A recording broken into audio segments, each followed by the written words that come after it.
영광의 하나님을 뵙는 복된 주일 예배의 자리에 나오신 성도 여러분을 우리 주님의 이름으로 환영합니다. 오늘 또 우리 하나님께서 여러분을 환영하시며 하늘의 신령한 복과 각양 좋은 은사로 오늘 또 예배 가운데 충만하게 내려주실 줄로 믿습니다. 이제 사도신경으로 우리의 신앙을 하나님께 고백하심으로 12월 8일 주일 예배 우리 다 함께 드리겠습니다. 전능하사 천지를 만드신 하나님 아버지를 내가 믿사오며 그의 아들 우리 주 예수 그리스도를 믿사오니 이는 성령으로 잉태하사 동정녀 마리아에게 나시고 본디오 빌라도에게 고난을 받으사 십자가에 못 박혀 죽으시고 장사한 지 사흘 만에 죽은 자 가운데서 다시 살아나시며 하늘에 오르사 전능하신 하나님 우편에 앉아 계시다가 저리로서 산 자와 죽은 자를 심판하러 오시리라. 성령을 믿사오며 거룩한 공예와 성도가 서로 교통하는 것과 죄를 사하여 주시는 것과 몸이 다시 사는 것과 영원히 사는 것을 믿사옵나이다. 아멘. 우리 다 함께 일어나셔서 찬송가 37장으로 우리 하나님을 찬송하겠습니다.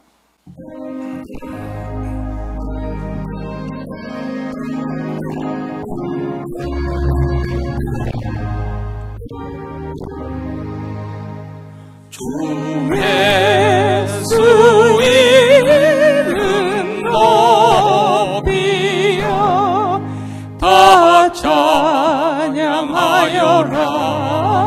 다 찬양하여라 금멸유관은 들여서 만유의 주를 찬양하세 찬양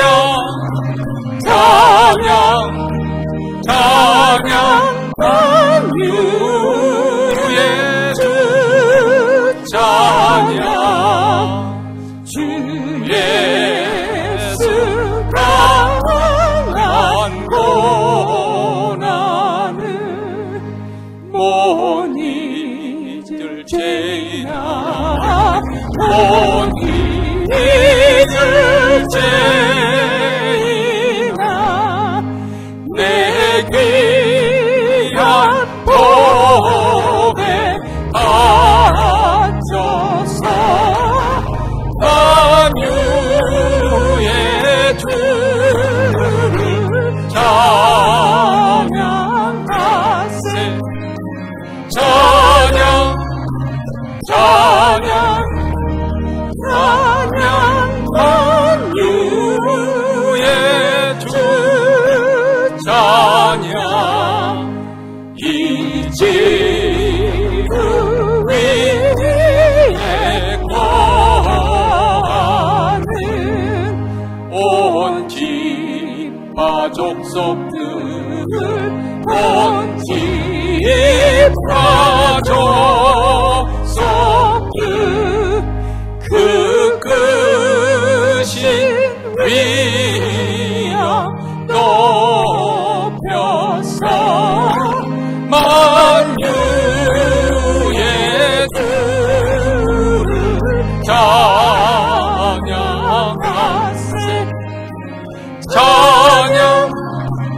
찬양 만유의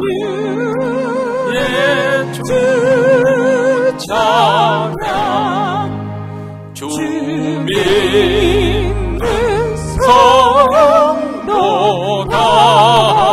함께 주 앞에 엎드려 주 앞에 엎드려 무궁한 노래 불러서 만유의 주를 찬양하세 찬양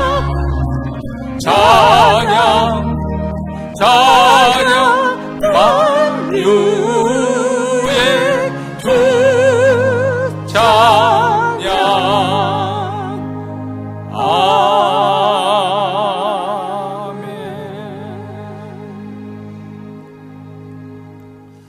이 시간 우리 마음을 합해서 하나님 앞에 기도할 때 먼저 오늘 이 예배 가운데 하나님의 영광이 혁혁히 나타나 그 영광에 저희들이 압도되고 거룩의 빛에 사로잡히는 주일 예배가 될 수 있도록 우리 교회뿐만 아니라 몬트레는 모든 교회들, 특별히 한인교회 주님의 임재가 생생하게 느껴지게 하여 주시고 하나님을 만나고 하나님을 경험하며 또 하나님 만난 흔적을 안고 돌아가는 주일 예배가 될 수 있도록 주여 주의 영광의 빛을 나타내 주시옵소서.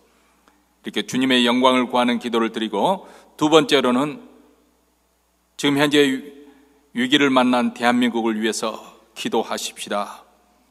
한 국가의 흥망성쇠를 주관하시는 하나님의 장중에 있다는 것을 저희들이 겸하게 인정하며 하나님께 긍휼과 자비를 구하십시다.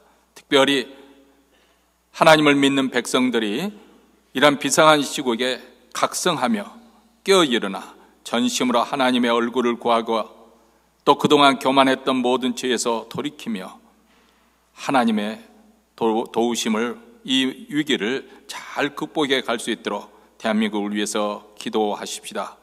세 번째로는 우리 각자 우리 가정 기도 제목을 하나님 앞에 아뢰십시다. 2024년 기도 제목으로 우리 자녀를 위해서, 또 우리의 직장과 사업들을, 또 우리의 노후 삶을, 또 우리의 건강을 놓고 기도하고, 또 오늘은 오후에 임직식이 있는데 오늘 임직을 받을 또 네 분 장로로 권사로 임직을 받을 분들 성령의 기름 부음이 충만하게 넘치도록 임할 수 있도록 이러한 기도 제목을 가지고 다 함께 통성으로 기도하겠습니다. 자비로우시고 은혜로우신 하나님 아버지, 오늘 이렇게 복된 주일을 맞이하여 저희들 그리스도의 피를 힘입어 은혜의 보좌 앞에 나왔습니다. 하나님의 이름을 선포하며 하나님께 영광을 돌리며 하나님을 찬송할 때 주의 영광이 혁혁히 나타나 저희들을 압도하여 주시옵시고 그 거룩의 빛에 사로잡히는 귀한 시간이 되어 축복의 자리가 되기를 간절히 원합니다. 우리 교회권 몬트레는 모든 교회들, 특별히 한인교회 주의 영광이 나타나게 하시고 주님의 임재가 생생하게 느껴지며 하나님을 만나고 하나님을 경험하는 위대한 사건이 일어나게 하여 주시고 하나님을 만난 흔적을 안고 돌아가는 주일 예배가 될 수 있도록 주여 주의 영광의 빛을 비춰 주시옵소서.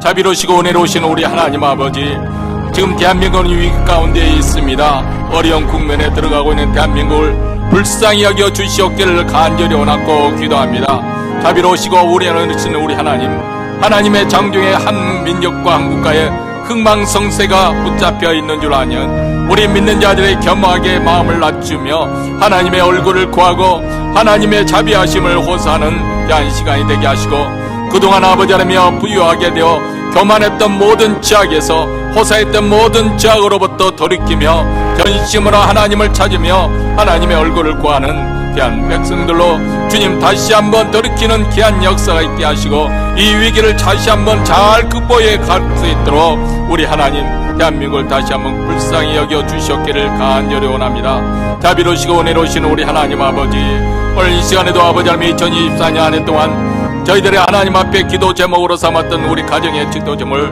아버지 하나님의 들으시며 응답하여 주시고 하나님의 뜻이 아버지 이루어지기를 원합니다. 자녀를 위해서, 또 직장과 사업도와 우리의 장래 삶을 위해서 우리의 아버지의 모든 인생의 길을 우리 하나님께서 선히 이끌어 주시옵기를 기도합니다. 우리 교우들 가운데, 어려운 가운데 있는 교우들, 명색에 놓여있는 교우들 우리 하나님 자유하게 하시고 치유하여 아버지 회복시키시는 놀라운 은총이 임하게 하시고, 아버지 하나님 오늘 오후에 임직식 때 아버지 하나님 장로로 권사로 임직받는 분들 우리 하나님 함께 하시고 성령의 기름을 물붓듯이 부어주시고 하나님의 권능으로 아버지 하나님 새롭게 충만되어 아버지의 직분과 사명을 잘 감당할 수 있도록 우리 하나님 도와주시옵기를 간절히 원하고 기도하오니 하나님의 은혜로 하나님의 능력의 역사가 나타나는 그러한 아버지의 예배가 이루어집니다. 아버지 하나님 그러한 임직생이 될 수 있도록 우리 하나님 도와주시옵기를 간절히 원하고 기도하옵나이다.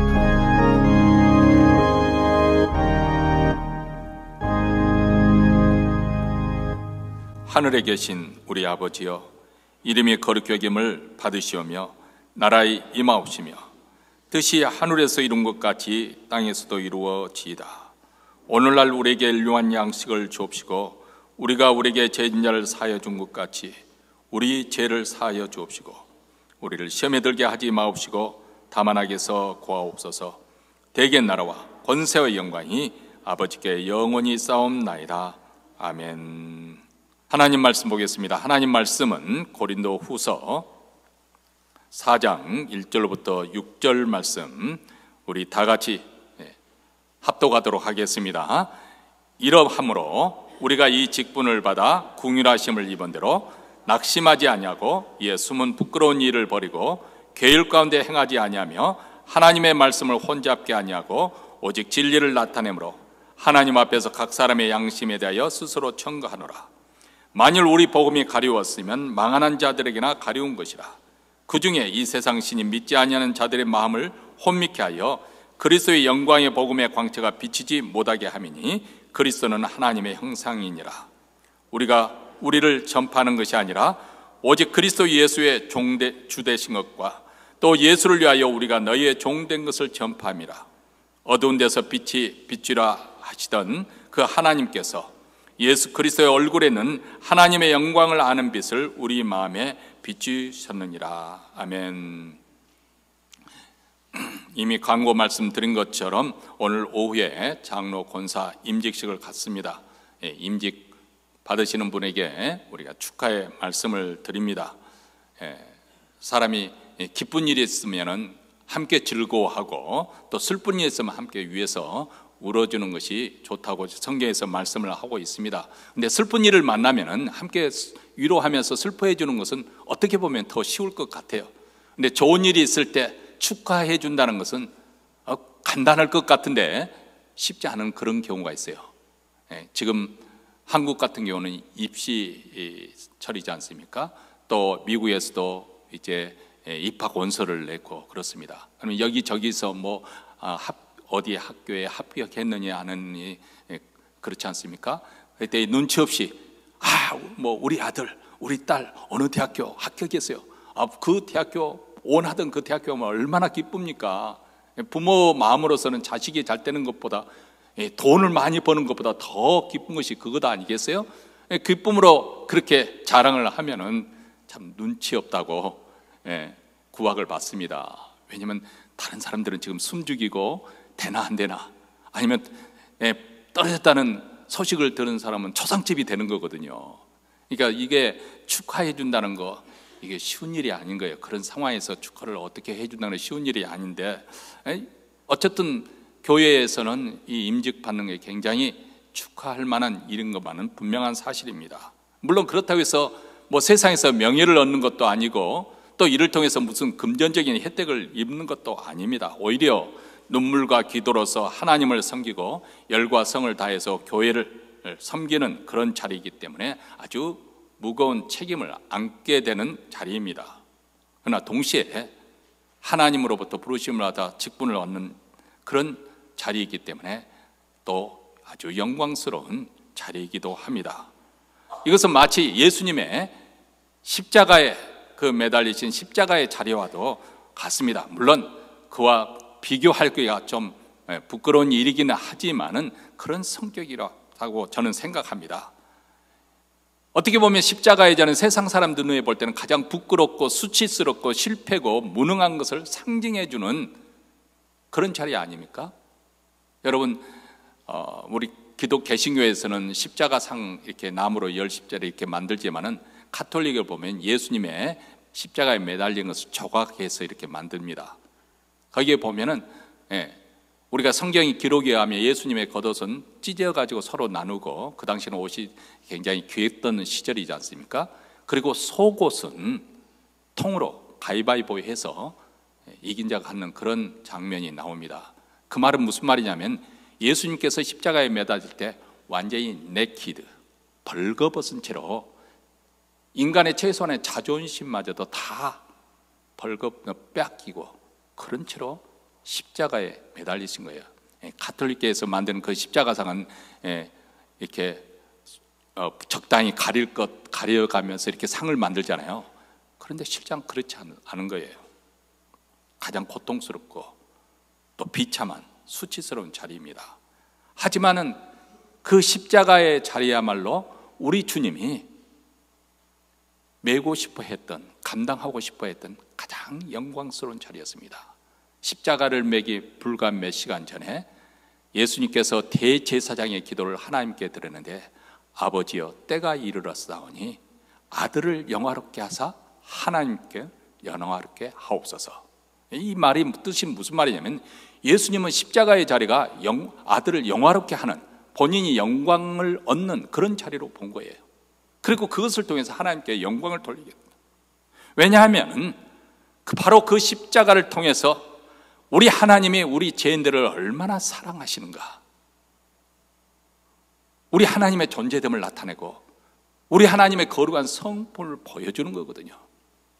죄에 대해서 우리 하나님께서는 공의롭게 심판하신 분이지만 또한 죄인을 향해서 우리 하나님의 사랑으로 그를 구원하시고자 하는 것이 이 십자가에서 그것이 나타났기 때문에, 이를 통해서 죄인을 향한 하나님의 구원이 역사가 성취되는 것이었기 때문에 십자가는 양면성을 가지고 있는 거죠. 세상 사람들을 보기에는 가장 고통스럽고 수치스럽고 비참한 실패의 자리인 것 같지만은 동시에 십자가는 하나님의 영광을 나타내고 하나님의 사랑을 나타내는, 그렇기 때문에 가장 예수님께는 영광스러운 자리입니다. 이처럼 우리가 직분을 갖는다는 것은 이 영광과 욕됨의 양면성을 동시에 입는 것을 의미합니다. 이것을 우리 속성을 잘 이해해야 됩니다. 하나님께 직분을 얻기 때문에 가장 영광스럽기는 하지만은 또 하나님께 직분자로 세움을 받아서 감당해야 될 책임이 있기 때문에 그 자리는 쉽지 않은, 만만치 않은 그런 일이라는 것입니다. 하나님의 일은 사실 영적인 일이기 때문에 우리 자신이 먼저 신령하지 않으면 감당하기 어렵습니다. 그래서 예루살렘 교회가 최초로 집사를 뽑을 때 어떤 사람을 뽑았는가? 성령 충만하고 또 믿음 충만하고 지혜 충만한 7 집사를 뽑았다고 그렇게 기록하고 있습니다. 우선 영적인 일이기 때문에 성령 충만해요. 자기 뜻대로, 자기 주관대로 이렇게 하면 뭐 좋을 것 같아서 자기 생각으로 하는 것이 아니라 항상 성령의 인도하심 속에 하나님의 뜻이 무엇인가, 성령 충만해야 되는 거예요. 또 맡겨진 사역을 두려워하지 않냐고 할 수 있다는 그런 담대한 마음으로 하려면 믿음이 있어야 됩니다. 하나님을 신뢰하는 믿음으로 행하는 겁니다. 그뿐만 아닙니다. 우리가 사역을 감당할 때 덕을 세워야 되는 거예요. 그것을 통해서 교회가 더 화목하고 화평해야 되는 것이지, 내가 일을 열심히 한다고 하는데 하는 일마다 오히려 다툼이 일어나고 교회가 갈라지고 된다면 그것은 지롭지 못한 것이죠. 그래서 성령 충만해야 되고 믿음 충만해야 되고 지혜 충만해야 하는 것이죠. 그렇기 때문에 우리는 오늘 임직받는 분들을 위해서 하나님께서 저들에게 성령을 한량없이 부어주시도록 위해서 기도해야 하겠습니다. 마치 사무엘 선지자가 다윗 왕을 세울 때 그에게 기름불을 부을 때 그가 성령 충만해서 새 마음을 가졌던 것처럼 저들에게도 동일한 역사가 일어나도록 위해서 기도해야 할 것입니다. 물론 이 말씀은 임직 받는 분들에게만 주신 말씀이 아닙니다. 하나님의 귀한 직분을 받은 것은 오늘 본문의 사도 바울에 의할 것 같으면 바울 자신을 포함해서 모든 그리스도인들이 새 언약의 직분을 받았다고 그렇게 표현하고 있습니다. 우리는 예수 그리스도의 피로 세운 언약으로 인해서 우리 모두 하나님의 백성이 되었기 때문에 그렇습니다. 이 새 언약은 옛 언약과 다릅니다. 옛 언약은 모세를 통해서 우리 하나님께 이스라엘 백성과 언약을 맺었지 않습니까? 그때는 짐승의 피로 언약을 맺었습니다. 내가 그들의 하나님이 되고 저들은 나의 백성이 될 것이다. 그래서 하나님께서 자기의 소유가 된 그 백성을 친히 책임져 주실 것을, 그들에게 복을 주실 것이고 그들을 지켜 보호해 주실 것을 약속해 주십니다. 그런데 이 언약이 결국 깨지고 말죠. 그것은 우리 하나님이 성실하지 못하기 때문에 그런 것이 아니라 우리 하나님은 끝까지 신실하시지만은 이스라엘 백성들이 불성실한 거예요. 이렇게 남녀가 결혼 사역을 합니다. 머리가 팥뿌리가 될 때로 죽음이 갈라놓을 때까지 우리가 서로에 대해서 충성하기로, 충절을 지키기로 그렇게 다짐을 하지 않습니까? 그러나 만약에 그 결혼 사약을 해서 부부 생활을 하지만은 한쪽이 한눈을 팔아서 애도를 하게 되면 그 서약은 무효가 되어버리는 거예요. 물론 다른 배우자가 너그러운 마음으로 용서하고 품어주고 그렇게 해서 그 서약이 깨진 서약이지만 그대로 이렇게 안고 갈 수가 있겠지만은, 그렇게 되기를 바라지만은, 그러나 한쪽이 불성실하게 되면 그 서약은 깨지고 마는 것이죠. 우리 하나님은 이스라엘 백성들은 늘 신실하고 성실하게 끝까지 그들의 언약을 지키시기를 원했지만은 이스라엘 백성들이 하나님을 싫어하고 저들이 하나님의 말씀을 저버림으로 그 언약이 깨지고 맙니다. 그래서 하나님께서는 우리 인생에 그런 언약을 지킬 힘이 없는 줄 알고 새 언약을 약속해 주셨는데, 그것은 더 이상 짐승의 피가 아니라 하나님의 아들이신 예수 그리스도, 하나님의 어린 양 예수 그리스도의 피로 새 언약을 세워주시고, 그래서 누구든지 예수 그리스도를 믿는 자마다에게 구원을 주시겠다는 그런 은혜의 언약을 세우십니다. 누구든지 아무 조건 없이 값없이 주시는 언약입니다. 이 언약에 의해서 우리가 하나님의 백성이 되었고, 또 은혜 받은 자로서 새 언약의 직분을 우리가 받은 것입니다. 하나님께서 하나님의 백성으로서 우리 하나님께서 주시는 축복이 있어요. 약속이 있습니다. 지켜주십니다. 목사님, 저는 별로 축복받은 것이 없는 것 같아요. 물론 구약시대처럼 그런 물질적인 축복이 아니라 신약시대에서는 영적인 축복, 하나님의 자녀가 되는 그 놀라운 축복 속에는 우리 하나님의 함께하기를 약속해 주시고, 우리의 인생길을 인도해 주시기로 약속하시고, 우리를 눈동자같이 지켜 보호해 주시기로 약속하시고, 또 우리가 믿음으로 행할 때 우리 하나님께서 능력 주시고, 또 우리에게 하는 일마다 형통하도록 함께 동행해 주실 것을 약속해 주시고, 악한 자가 손을 대지 못하도록 우리 하나님께 지켜주실 것을 약속하십니다. 동시에 우리가 하나님의 백성이 되었기 때문에 하나님의 속한 백성답게 이 세상에 살아야 될 것을 우리 하나님께서는 요구하십니다. 그게 바로 우리에게 부과된 책임과 의무이기도 합니다. 오늘 본문에서는 사도 바울이 어떤 자세로 이 새 언약의 직분을 감당했는지, 그리고 새 언약의 일꾼으로서 선포한 그 내용이 무엇인지 그것을 말씀해 주고 있습니다. 오늘 말씀을 통해서 우리 모두 다 하나님의 부르심의 직분에 대해서 잘 감당할 수 있게 되기를 바랍니다. 먼저 오늘 말씀 1절을 통해서 새 언약의 직분을 감당할 때 우리가 낙심하지 말아야 될 것을 이렇게 말씀합니다. 1절 말씀입니다. 이러함으로 우리가 이 직분을 받아 긍휼하심을 입은 대로 낙심하지 아니하고, 우리가 하나님의 자비하심을 힘입어서 이 직분을 받았는데 우리는 낙심하지 않습니다.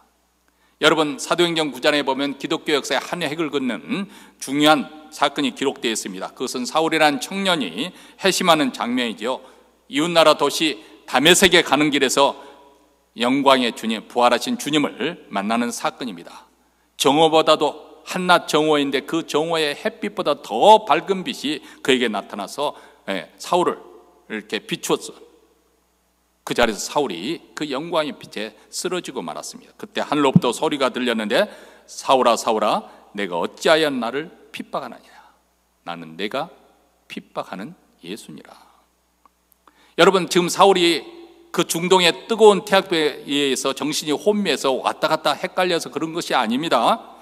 사도 바울이 종교적인 열정, 광기에 사로잡혀서 감정이 오르락내리락 한 것도 아닙니다. 그는 아주 차가운 지성인입니다. 그 시대에 아주 학문을 잘 닦은 아주 그런 탁월한 지성인입니다. 그런데 놀랍게도 그에게 일어난 놀라운 변화가 일어난 것은 전적으로 바로 부활하신 주님, 영광의 주님이 친히 그에게 나타난 것이고, 그 주님을 만남으로 그 인생이 완전히 뒤집어지고 바뀌어진 것이죠. 놀랍게도 하나님께서 그를 새 언약의 일꾼으로 불러주십니다. 얼마나 영광스럽습니까? 그런데 그 부르심이 아주 의미심장합니다.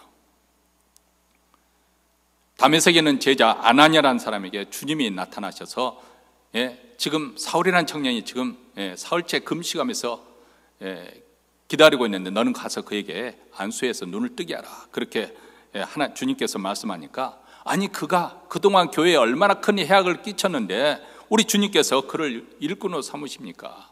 나보고 그곳에 가서 안수하라고 하십니까? 그렇게 항의를 하니까 주님께서 왜 그를 선택했는지 이렇게 말씀합니다. 사도행전 9장 15절과 16절입니다.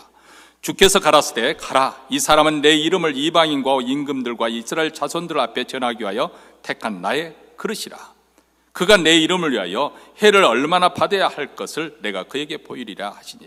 자, 여기 보시면 좀 주목해야 될 부분이 있습니다. 그가 내 이름을 위하여 해를 얼마나 받아야 할 것을 내가 그에게 보이시리라. 여러분, 주님께 사명을 받는다는 것은 세상 직분과 같지 않습니다. 세상은 높은 자리로 부름을 받으면 대접받는 자리예요. 큰 소리를 치는 자리예요. 근데 주님께서 뭐라고 말씀하면, 그가 내 이름을 위하여서 얼마나 고통을 받을 것인지, 고난을 받을 것인지 내가 그에게 보이겠다. 물론 이방인과 임금들과 이스라엘 자손을 위해서 그가 주님을 복음을 전파할 때 많은 열매를 거두게 될 것입니다.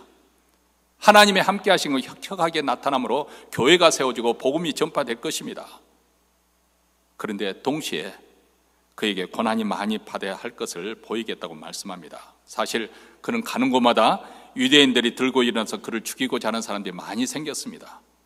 심지어 예루살렘 성을 방문했을 때 그걸 죽이기까지는 우리가 아무것도 먹지도 않고 마시지도 않겠다 다짐했던 사람이 40명, 소위 말하면 자객들이 40명이나 되었습니다.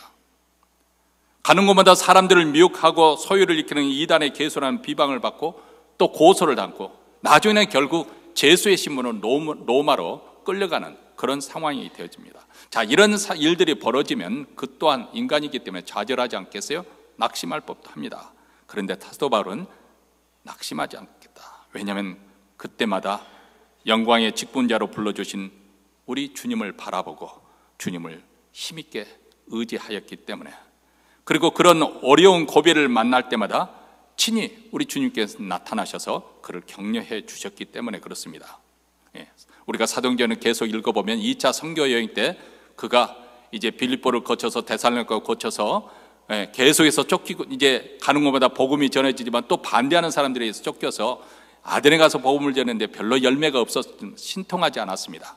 그리고 난 다음 홀로 떨어져서 고린도라는 그 도시까지 내려갔습니다. 그 당시 고린도 도시는 동서 무역의 교통 요충지로서 상업적으로 아주 융성해서 부를 쌓아가고 있는 상인들과 뱃사람들에 의해서 말 그대로 밤마다 흥청망청하는 그런 도시입니다. 자, 이런 분위기 속에 사도 바울이 굉장히 내심 의기소침해졌던 것 같아요. 과연 이런 사람들 앞에서 그렇게 헬라 철학을 자랑하고 자기들은 문명이라고 생각하고 이방 사람들에 대해서는 미개인이라고 생각하는 이 헬라 사람들 앞에서 십자가에 못 박힌 예수 그리스도를 전파할 때 저들이 어떤 반응을 보일까? 지금 일행과 떨어져서 홀로 애롭게 있는 그 사도 바울이 바로 그런 여러 가지 그런 환경 여건 때문에 낙심에 됐던 것 같아요. 그 순간에 우리 주님이 그에게 나타나셨습니다. 사도행전 18장 9절과 10절 말씀입니다. 밤에 주께서 환상 가운데 바울에게 말씀하시되 두려워하지 말며 잠잠하지 말고 말하라. 내가 너와 함께 있음에 아무 사람도 너를 대적하여 해롭게 할 자가 없을 것이니 이는 이 성 중에 내 백성이 많음이라 하시더라. 오늘 직분을 받는 사람 여러분들 두려워하지 마십시오. 하나님이 함께 하십니다. 우리 주님이 함께 하신다. 너는 두려워하지 말라.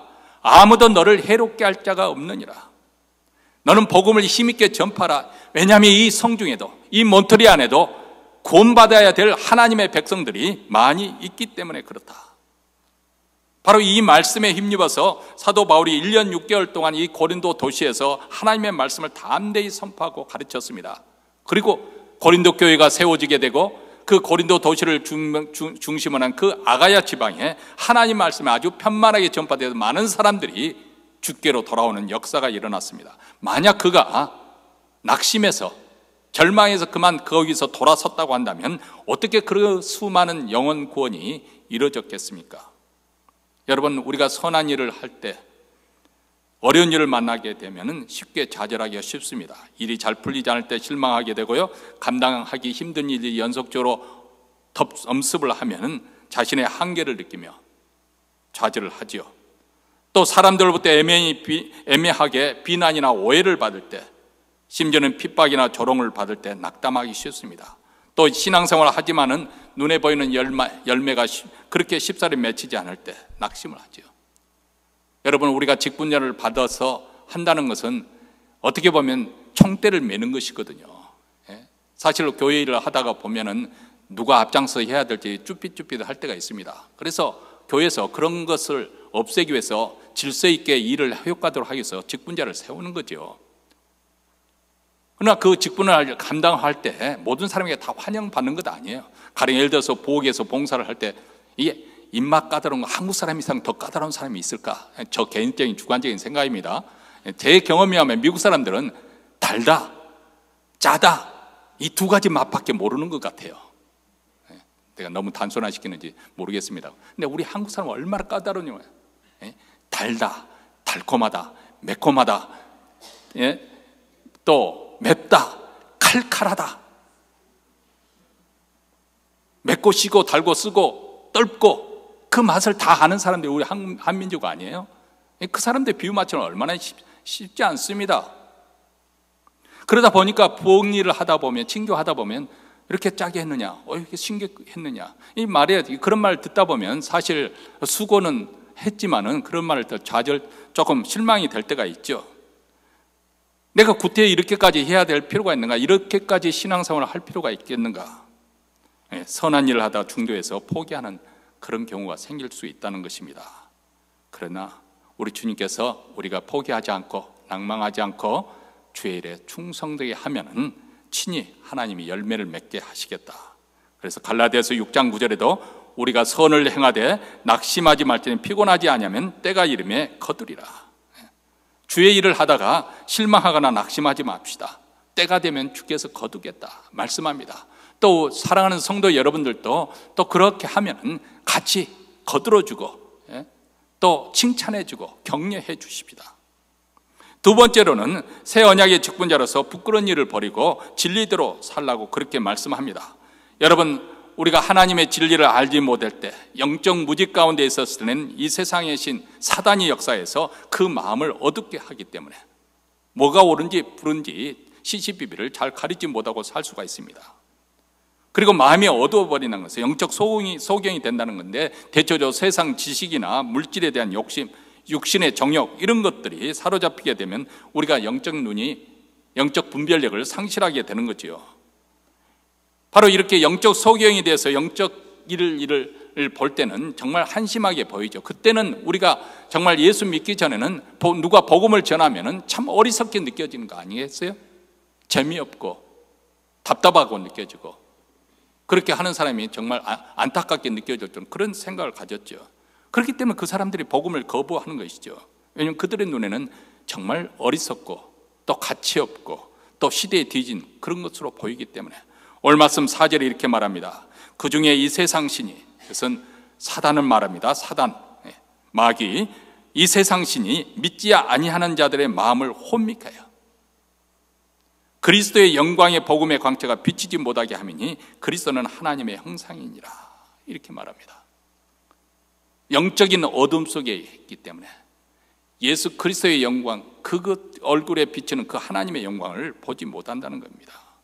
그런데 복음이 전파되고 복음을 믿게 되면 이런 영적 무지와 미움에서 벗어나게 됩니다. 왜냐하면 복음은 하나님의 형상, 하나님의 본체이신 예수 그리스도의 영광의 광채를 비치는 수단이 되기 때문에 그렇습니다. 복음은 하나님의 아들의 영광에 대해서 말씀해 줍니다. 하나님의 아들이 이 땅에 오셔서 우리 죄를 위하여 십자가에 못 박혀 죽으셨습니다. 그리고 죽은 자 가운데 사흘 만에 다시 부활하시고 다시 살아나셔서 하늘에 승천하시고 하나님 보좌 우편에 앉으셨습니다. 하나님의 아들이 이 땅에 오셨을 때는 사람들이 그를 무시했습니다. 인정하지 않았습니다. 영접하지 않았고 오히려 배척했습니다.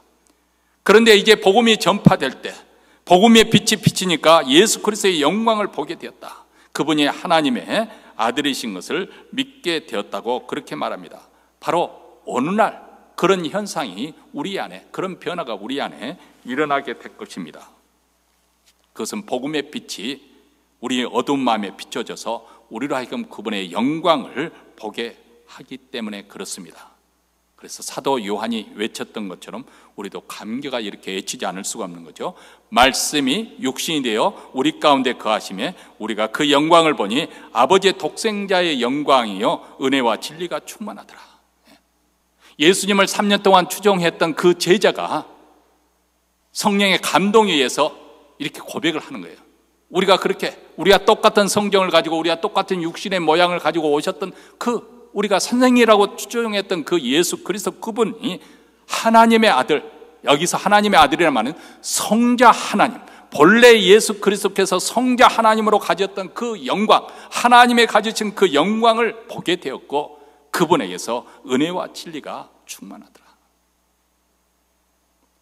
사도 바울은 이 복음의 빛을 전하기 위해서 새 언약의 직분을 받은 것이고, 그리고 이 부르심의 거침돌이 되지 않기 위해서 진리대로, 부끄러운 일을 버리고 진리대로 살았다. 2절 말씀입니다. 이에 숨은 부끄러운 일을 버리고 계율 가운데 행하지 아니하며 하나님의 말씀을 혼잡게 아니하고 오직 진리를 나타내므로 하나님 앞에서 각 사람의 양심에 대해 스스로 청구하노라. 여기서 숨은 부끄러운 일이라는 것은 계율 가운데 행하는 것, 하나님 말씀을 왜곡시키는, 여기서 괴일이라는 것은 자기의 목적 달성을 위해서 수단과 방법을 가리지 않고 악을 행하는 것을 말합니다. 이 말은 누구를 두고 한 말일까? 그것은 바로 당시 하나님이 일을 한다는 그런 명목 아래서 사리석을 취하는 거짓 선지자들, 요즘 개신교에 대해서 욕을 많이 합니다. 그 대표적인 화살이 바로 목회자, 목사들이 있지 않은가 그런 생각을 합니다. 온갖 비방과 그렇게 하는데 사실 그렇게 해도 할 말이 없게 된 것이 여러 가지 뉴스에서 나오는 그 소식들을 보면 정말 그런 것 같아요.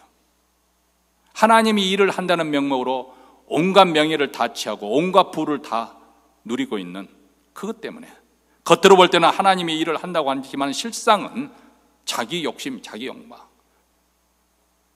여러분, 사실 그것을 가지고 제가 너무 날카롭게 하지 않으려고 저도 뭐 그런 인간적인 그런 불순한 동기가 전혀 없는 것이 아니고 항상 그럴 가능성이 있고 그렇게 할 수 있는 위험인물이라는 것을 알고 있기 때문에 조심을 합니다만은, 여러분, 아들에게 세습하고 사위에게 세습하고 그것은 무엇을 의미하는가? 그것은 한마디로 말해서 그 사람들이 하나님 나라를 위해서 충성스럽게, 한때는 그렇게 해서 충성스럽게 사역을 했어요. 그래서 큰 교회를 세웠습니다. 근데 결국은 그 큰 교회에서 가지고 있는 부와 그런 화려한 그런 누릴 수 있는 권력, 그런 모든 것을 다른 사람한테 주기 싫은 거예요.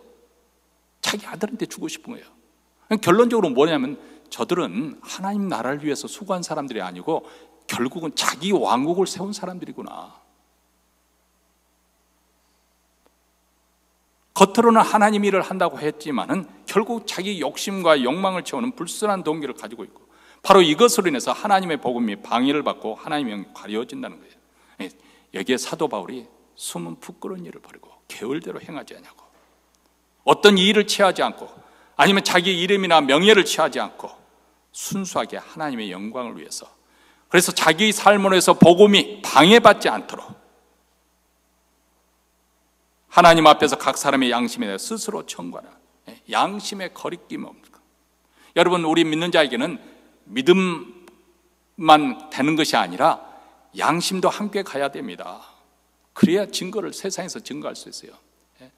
교회 다닌다고 하면서 세상에서 하는 행동을 보면 전혀 양심이 없는 사람처럼 행동하는 사람은 그 사람이 뭐라고 말해도, 콩으로 매주 쓴다 해도 믿어주지 않습니다. 양심이 죽어 있고 양심에 화인 맞은 자들이 오늘 이 시대에 너무나 많습니다. 그래서 디모데전 1장 19절 여러분, 그런 사람들을 가르쳐서 저들이 양심을 버렸기 때문에 믿음에서 파선했다, 그렇게 말합니다. 함께 가야 되는 거예요. 우리가 하나님의 직분자로 부르심을 받았을 때 적어도 일관성이 있어야 해요. 교회 안에서 여러분들이 신앙을 고백하는 것처럼 세상에서도 하나님의 백성답게 여러분의 행실을 통해서, 여러분의 언어 생활을 통해서 일관성 있게 해야 됩니다.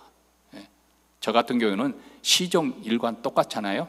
모든 사람에게 다 차갑게 대합니다. 적당히 거리를 두면서 차갑게. 일관성이 있어야죠. 악과 박이. 사도 바울은 바로 우리에게 그런 모본을 보여주셨습니다. 진리를 밝히고 진리대로 사는 것. 예수님께서 우리에게 말씀하시기를 이같이 너희 빛을 사람 앞에 비치게 하여 저희로 너희 착한 행실을 보고 하늘에 계신 너희 아버지께 영광을 돌리게 하라. 우리가 믿음으로 구원을 받지만은 구원받은 하나님의 백성으로서 이 세상에 어떻게 하나님의 영광을 돌릴 수 있는가? 우리의 착한 행실을 통해서, 선한 삶을 통해서 증거해야 된다는 거예요. 더더구나 직분자들은 그런 일에 앞서서 모범이 되어져야 되는 것이죠. 세 번째로 예수님이 주 되신 것을 우리가 전파하기 위해서 부르심을 받았다는 것을 우리가 기억해야 됩니다. 우리 자신을 위해서 하는 것이 아니라 예수 그리스도가 주님이 되시고 우리는 예수님을 위해서 일하는 종이라는 것을 전파하기 위해서 5절 말씀입니다. 우리가 우리를 전파하는 것이 아니라 오직 그리스도 예수의 주 되신 것과 또 예수를 위하여 우리가 너희의 종된 것을 전파합니다. 예수님이 주가 되셨다는 것이 무엇을 의미하는 것이고 왜 이것이 중요한 것인가? 그것은 바로 우리 구원의 핵심에 해당되는 것이기 때문에 그렇습니다. 로마서 10장 9절에 보면 내가 만일 내 입으로 예수를 주로 시인하며 또 하나님께서 그를 죽은 자 가운데 살리신 것을 내 마음에 믿으면 구원을 얻으리라. 예수님을 주로 시인한다. 이 말 뜻은 예수님이 나의 주인이시라는 거예요.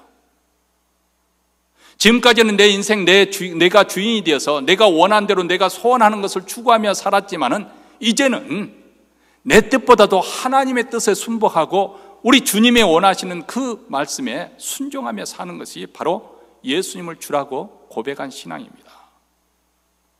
그분이 바로 이 땅에 하나님으로서 죄와 사망의 권세로부터 나를 구원하시는 구원자가 되시고 나의 마음과 나의 삶을 사랑과 평화로 다스리시는 왕이시고 나를 영원한 하나님 나라로 인도하시는 생명의 구주가 되신다. 이것을 고백하는 거예요. 그분의 통치를 받는 거죠.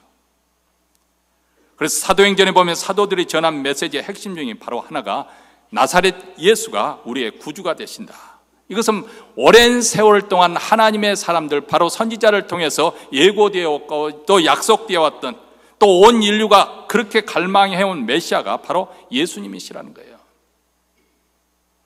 여러분, 우리는 구약시대의 구약의 역사 보면 이스라엘 역사의 실패된 역사잖아요. 왜 그것을 보여주는 것인가? 인간 정치, 그 한계를 보여주는 거예요. 아무리 거룩한 사람이라도, 아무리 탁월한 정치가라 할지라도 우리의 메시아가 될 수가 없어요. 물론 우리가 기대를 가지고 또 새로운 그 대통령 뽑을 때 투표에 참여하고 그렇게 해야 되겠습니다만은 너무 많은 기대를 하지 마십시오. 세상은 그렇습니다. 우리가 갈망해야 될 메시아는 예수 그리스도이십니다. 누구나 마음속 가장 기쁜 곳에 우리 자신을 죄와 사망의 권세로부터 구원해주고 우리에게 평강을 주고 사랑으로 채워주실 그 우리를 사랑으로 통치해 주실 그 메시아, 그런 갈망, 그것이 우리에게 있는데 바로 예수 그리스도. 사실 그 메시아를 만나기 전까지는 우리는 방황할 수밖에 없는 것이죠. 그래서 성 어거스틴은 예수님을 만나기 전까지 그 마음에 진정한 안식이 없었다, 그렇게 고백을 하지 않습니까? 이와 마찬가지로 예수님을 나의 구주로, 나의 주님으로 고백하기 전까지는 우리 마음에 진정한 평화와 안식을 얻기가 없습니다. 그런데 복음이 빛이 비치니까 우리 마음속에는 어둠이 몰락하게 되고 더 이상 우리는 밝은 빛에 살게 더 이상 방황하지 않습니다. 태초에 하나님께서 천지 만물을 창조하시니까 그때 땅의 상태는 혼돈과 공허와 깊은 흑암이 짙게 들어오진 그런 상태였습니다. 그때 하나님께서 빛이 있으라 명령하시니까 찬란한 빛이 칠흑과 같은 어두운 세상을 환히 밝혔습니다. 이처럼 빛을 창조하시는 하나님께서 동일하게 우리 마음에 생명의 빛을 비춰주셨다는 거예요. 그래서 우리 마음속에는 어두움, 영적 무지, 영적 암흑을 내쫓아 주셨다는 것입니다. 예수 그리스도의 얼굴에 빛나는 하나님의 영광을 볼 수 있게 하셨다. 오늘 본문 6절에서 이렇게 말합니다. 어두운 데서 빛이 비추시라 하던 그 하나님께서 예수 그리스도의 얼굴에는 하나님의 영광을 아는 빛을 우리 마음에 비추셨느니라. 여러분, 사도 바울도 그는 하나님을 위한다고 생각을 하면서 열심히 교회를 핍박하고 있었습니다. 나중에 보니까 하나님을 열심히 섬긴 것이 아니고 하나님을 대적하고 있었습니다. 그럼 영적 무지 속에서 그렇게 살고 있었을 때 그에게 찬란한 부활의 빛이 비춰질 때 그의 눈을 가리고 있던 비늘이 벗겨져 영적 눈을 뜰 수 있었다. 사도행전 9장 10절입니다. 아나니아가 떠나 그 집에 들어가서 그에게 사도 바울이죠. 사도 바울이 될 그 사울이라는 청년에게 안수하여 가로되 형제 사울아, 주 곧 내가 오는 길에서 다메섹으로 오는 길에서 나타나시는 예수께서 나를 보내어 너로 다시 보게 하시고 성령으로 충만하게 하신다 하니 즉시 사울의 눈에서 비늘 같은 것이 벗어져 다시 보게 된지라. 일어나 세례를 받고 그 눈에서 비늘이 떨어지면서 다시 밝히 보게 되었다. 이 빛을 받은 사람들만이 빛을 증거할 수 있는 것이죠. 그래서 사도행전 26장에 보면 사도 바울이 베스도 총독과 아그리파 왕 앞에서 자기 자신의 무죄함을 변론하는 가운데 자기 자신이 어떻게 해서 부르심을 받았는가 이렇게 증거를 합니다. 26장 17절에 이스라엘과 이방인들에게서 내가 너를 구원하여 저희에게로 보내어 그 눈을 뜨게 하여 어둠에서 빛으로 사단의 권세에서 하나님께로 돌아가게 하고 제3과 나를 믿어 거룩게 된 무리 가운데 기업을 얻게 하리라. 자, 여기 보면 사도 바울이 주님을 만나고 구원을 얻고 또 이방인 사도로 부르심을 받았다. 이 하나님의 부르심과 이방인 그 복음 전파하는 거 아주 밀접한 관계에 있다는 것을 알 수가 있습니다. 다시 말하면 이방인에게 복음을 전파하기 위해서 하나님께서 택한 그릇이는데 바로 사도 사울이라는 청년이었습니다. 그를 위해서 그를 부르시고 구원해 주신 것이죠. 그런 관점에서 보면 사도 바울은 어떻게 보면 이방인들에게 빚진 자입니다. 왜냐하면 이방인들을 구원하기 위해서 자기 구원이 이루어졌다고 생각하기 때문에 그렇습니다. 만약 하나님의 이방인을 위한 구원의 계획이 없다면 그는 부르심을 받지 못하고 하나님을 대적하다가 멸망했을지도 모릅니다. 그런데 우리 주님의 영광의 빛이 비치니까 그가 완전히 압도되어 항복하고 그런 그에게 사명이 주어지죠. 내가 너를 구원한 목적은 내가 다시 너를 이방인들에게 보내어 너처럼 그들의 눈을 뜨게 하여서 그들을 어둠에서 빛으로 사단의 세력에서 하나님께 돌아가게 하려는 것이다. 그리고 그들 또한 나를 믿어 제 사함의 용서를 받고 성도들이 받을 유업, 천국을 유업으로 함께 상속받도록 하기 위함이다. 우리 주님께서 사도 바울에게 부르신 목적을 분명히 그렇게 가르칩니다. 그래서 사도 바울은 자신의 구원받은 목적이 바로 이방인들 눈뜨게 하기 위해서 사명을 주신 것으로 알고 항상 이방인에 대한 빚진 자의 심정으로 살아갔던 것 같습니다. 로마서 1장 14절에 보면 헬라인이나 야만인이나 지혜 있는 자나 어리석은 자에게 다 내가 빚진 자니라 그렇게 말합니다. 이방인을 향한 하나님의 구원의 그릇이 계획이 없었더라면 자신의 구원도 없었을 것이고 그래서 이방인에 대한 자기의 신의 생명을 걸고 그는 복음을 전파했던 것이죠. 오늘 말씀을 듣는 여러분들은 어떻습니까? 우리가 직분자로서 부르심을 받고 하나님의 구원의 안에서 하나님이 주시는 그런 놀라운 복을, 영적인 복을 우리가 누리고 살고 있는데 이런 구원이 목적이 무엇일까요? 아마 여러분이 어느 누군가의 도움을 통해서 복음을 듣게 되고 또 누군가의 도움을 통해서 교회로 인도함을 받았을 것입니다. 그리고 교회에서 말씀을 들을 때 복음을 들 때 성령께서 여러분의 마음을 열어주셨습니다. 여러분의 그 마음에 빛을 비춰주셨습니다. 어느 날부터 예수님이 하나님의 아들이신 것이 믿어지는 거예요. 그분이 동정녀 마리아에게 탄생하셨다, 성령으로 잉태하여 동정녀 그 탄생하셨다는 사실이 믿어지는 거예요. 그분이 병을 고치시고 물 위에 걸으시고 모든 이적과 기적, 오병이의 역사리 이 기적들이 믿어지는 거예요. 어느 날 그 믿어지는 그 놀라운 사건, 우리 주님이 나를 위해서 십자가에 죽으셨다는 것이 믿어지고 그리고 그것으로 인해서 하나님의 사랑을 깨닫게 되고 그분이 3일 만에 부활하셔서 하나님 보좌 우편에서 지금도 불갑을 왕으로서 통치하고 계신다.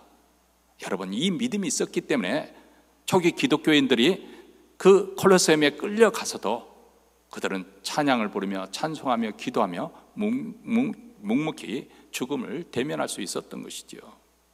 왜냐하면 지금 로마 황제가 천하를 호령하고 우리의 목숨을 뺏기도 하고 살려주기도 하는 것 같지만은 그러나 천상천하 하늘 보좌 우편에 앉아계신 예수 그리스도 그분이 이 우주 만물을 통치하고 다스리신다. 그 믿음을 가지고 있었기 때문에 그렇습니다. 이 모든 것이 어느 날 믿어지기 시작한 것이죠. 그래서 마음으로 믿고 입으로 시인해서 우리가 구원을 받았습니다. 자, 하나님께서 이렇게 우리를 구원하셨다면 그 목적이 무엇인가? 어느 누군가 우리가 도움을 받고 복음을 듣고 예수를 믿게 되었던 것처럼 우리 또한 어느 누군가에게 그런 디딤돌이 되어져서 그들도 복음을 듣고 예수를 믿을 수 있도록 그런 은혜의 통로로서 하나님께서 우리를 먼저 구원하신 것이 아니겠습니까? 바로 여러분을 통해서 여러분의 사랑하는 배우자가, 여러분의 자녀들이, 여러분의 친척과 친구들이, 그리고 이웃들이 복음이 전해지기를 원하신 것이고, 그래서 하나님께서 그 여러분을 먼저 불러주신 거예요. 물론 부모 때부터 예수를 믿어온 사람도 있지만은 우리 가족 중에 내가 가장 먼저 예수를 믿었다. 왜 그렇습니까? 나를 통해서 우리 가정에 구원받기를 원하시는 하나님의 구원의 역사가, 구원의 계획이 있기 때문에 주 예수를 믿어라. 그리하면 너와 내 집이 구원을 얻으리라. 이 하나님의 계획이 있기 때문에 그렇습니다. 만약 우리가 그 역할을 잘 감당하지 못한다면 저들의 구원이 어떻게 이루어지겠습니까? 우리가 저들을 위한 은혜의 통로가 되어주지 못한다면 저들은 복음을 듣지 못할 것이고, 복음을 듣지 못하면 어찌 믿을 수가 있겠습니까? 그들은 복음에 가려워진 채로 망할 것입니다. 아마 여러분 가정에도 자녀들이니 배우자들이니 여러분에게 짐이 되는 사람들이 있을 것입니다. 집안에서 잘 사는 사람들이 있을 것이고, 못 사는 사람들이 있을 것이고, 또 시어머니가 못되게 구는 사람들이 있을 것이고, 또 친정 부모님이 여전히 경제적으로 부담을 안겨주는 그런 요구하는 그런 가정도 있을 것이고, 근데 먼저 예수를 믿는 여러분들이 그 짐을 기꺼이 질 줄 알아야 됩니다. 요즘 세상은 사랑이 식었기 때문에 시어머니가 한마디 하는 것도 싫다, 어느 집에 오는 것도 싫다, 집에 머물 수 없고 그냥 호텔에 자야 하고, 그것도 나쁘다는 것은 아니에요. 그것을 비워. 근데 너무 인색하게 간섭받지 않으려고, 과거에 그 시어머니에 대한 트라우마들이 있잖아요. 우리 그 한국 여성들은 가부장적인 그런 제도 안에서 너무 지나치게 그것을 해서 이런 세상에 우리가 살고 있기 때문에 우리가 자칫하면은 복음 전파하는데 그 기회를 놓쳐버릴 수가 있어요. 근데 먼저 믿는 자로서 우리가 넉넉한 마음, 후한 마음, 하나님께서 우리에게 그런 마음을 주셨다는 것은 그 사람은 복을 받은 사람이에요. 좀 손해볼 줄 아는 사람, 이미 복을 받은 사람이에요. 여러분, 세상에서 어떻게 손해보고 삽니까? 조그마한 이유 갖고도 서로 피 터지게 싸우는 것이 세상 아닙니까? 그런데 그런 가운데서 양보할 줄 알고, 미안하다고 말할 줄 알고, 또 사과할 줄 알고, 또 물러설 줄 알고, 금전적으로 희생 볼 줄 알고, 누가 그렇게 할 수가 있어요? 먼저 복을 입은 사람, 은혜를 받은 사람, 직분자로 부름을 받은 사람들이래. 그 사람들이 이 세상에 등불이 되어주는 줄 믿습니다. 우리 다시 한번 우리 주위를 관심 있게 돌아보고 저들 또한 구원받아야 될 하나님의 백성이라는 것을 생각하면서 주님의 심정으로 저들을 위해서 기도하고 또 복음을 전할 수 있고, 그래서 우리가 빛의 직분을 잘 감당할 수 있는 우리 모두가 되시기를 주의 이름으로 축원합니다. 기도하겠습니다.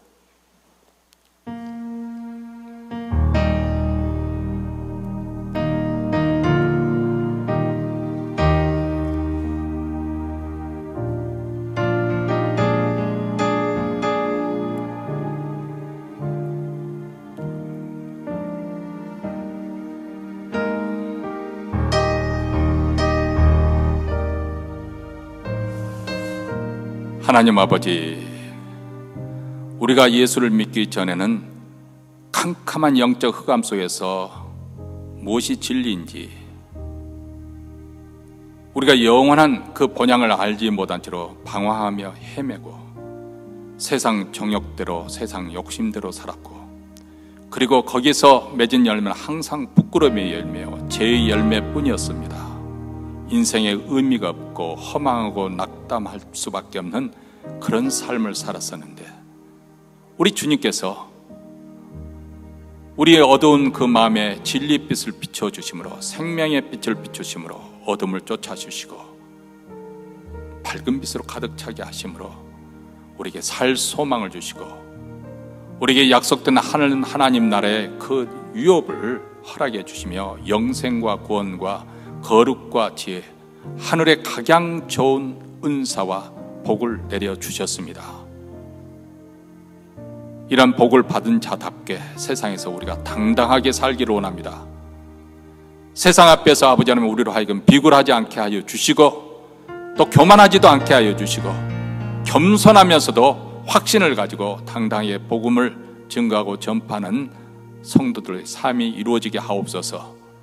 우리 모두 다 부르심을 받은 대로 남은 여생이 하나님 나라에 충성하여 칭찬받는 귀한 주님의 사람이 되기를 원하고 우리 구주 예수 그리스도의 이름으로 기도하옵나이다. 아멘. 우리 다 함께 일어나셔서 결단한 마음으로 268장 부르시겠습니다.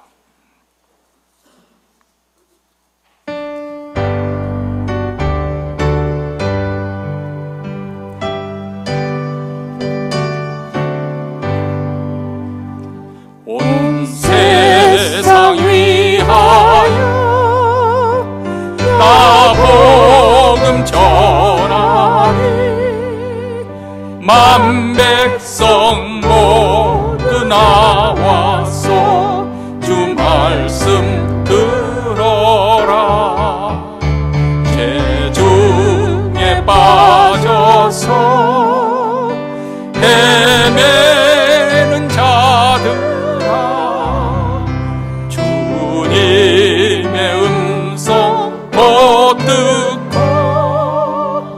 너 구원받아라. 전하고 기도해 매일 증인 되리라. 세상 모든 사람들 듣고 그 사랑 알도록 온 세상 위하여 이 복음 전하리. 저죄인 회개하고서 주 예수 믿어라. 이 세상 구하려 주 돌아가신다. 나 증거하지 않으면 그 사랑 모르리. 전하고 기도해 매일 증인 되리라. 세상 모든 사람들 듣고 그 사랑 알도록 온 세상 위하여 주의 임하니. 주 예수 이름 힘입어 이 복음 전하자. 먼 곳에 나가서 전하지 못해도 나 어느 곳에 있든지 늘 기도 힘쓰리. 전하고 기도해 매일 증인 되리라. 세상 모든 사람들 듣고 그 사랑 알도록. 이제는 우리 주 예수 그리스도의 은혜와 하나님 아버지의 무한하신 사랑과 성령의 교통하심이 어둠 가운데 있던 저희들에게 예수 그리스도의 영광을 아는 그 복음의 빛을 비춰주심으로 여기에 죄와 사망의 권세로 자유함을 얻고 영생과 천국의 소망을 갖는 놀라운 축복을 받은 자답게 우리 또한 복음의 디딤돌이 되고자 다짐하며 이 자리를 떠나는 사랑하는 주의 백성들, 가정과 기업과 교회 외에 영원토록 함께 있을지어다. 아멘.